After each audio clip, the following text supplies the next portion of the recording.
Hello, vlog people. Well, you know, all over the news now is this whole thing with this guy saying that he slept with Larry Craig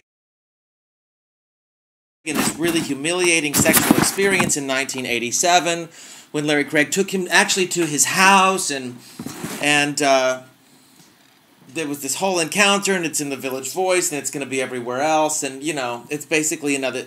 You know what? I guess it's good to come out, and I want to slay this guy because he's such a freaking hypocrite and liar.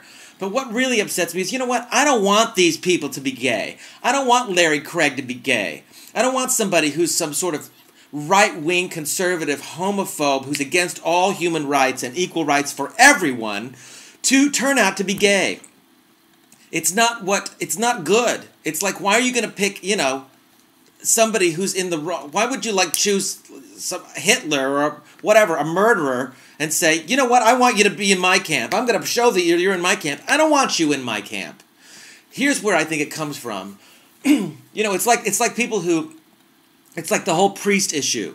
The people who, you know, are closeted homosexuals who then become pedophiles and diddle little boys and things like that. It is so upsetting because it has nothing to do with being gay. It has to do with people who have shamed themselves or have been shamed into such a closeted world that their sexual orientation does become perverted, does become dark alleys and dark movie theaters and back rooms and nasty and secretive and shameful and ugly. That comes from a person not feeling good about themselves. That comes from a person being told that they are wrong and they are dishonorable and they are wrong in the eyes of God and that they are inferior. That kind of behavior comes from that. So people put themselves in the priesthood where they think that they are protecting themselves, but still they are men and they have sexual desires, and so it comes out in wrong, perverted, deviant ways. That is not typically gay. I mean, there's more straight pedophiles than there are gay ones. But I'm just talking about this. Larry Craig is the same thing. His voting record.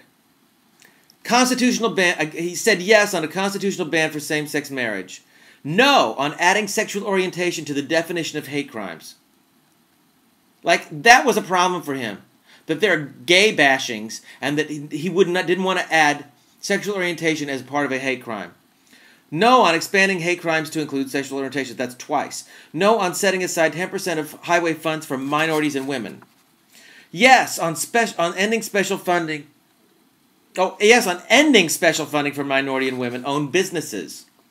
Yes on prohibiting same-sex marriage. No on prohibiting job discrimination by sexual orientation. So he was supporting someone being able to fire someone because they were gay. This is a scary, scary man. All right? It really upsets me. It really upsets me that there are people in the world who can actually feel so horrible about someone else who is different from them that they decide that it is damned, that it is shameful, that it is wrong. And then when they have those very qualities themselves, that they vote against it because they are so shamed. They are so embarrassed. Their self-hatred is so gigantic that they're hooking up in bathrooms and back rooms and making threats and paying money and denying things and lying and voting against the rights that they themselves would have were they a decent, open human being.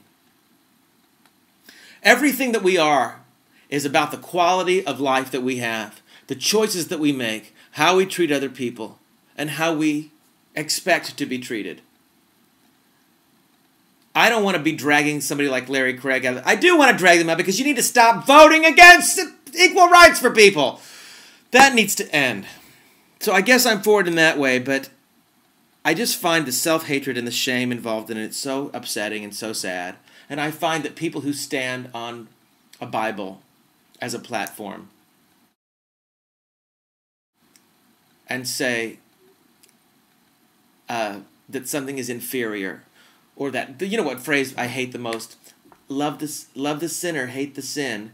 You know what? You can't do that. As long as you think you're superior to me, as long as you think God sees someone as better than others, as long as you think that something that is genetically predisposed and created by God is something that should be changed and feared and abhorred or converted, We're not on the same page. You can't have it both ways. You really can't.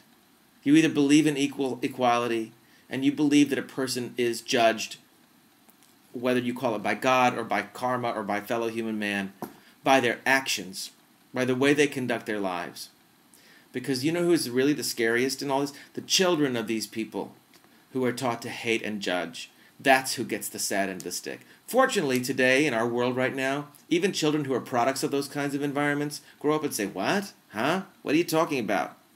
They know better. So that's good. I'm all over the place. I'm real babbly. But this is all going to be big, big news with the whole thing.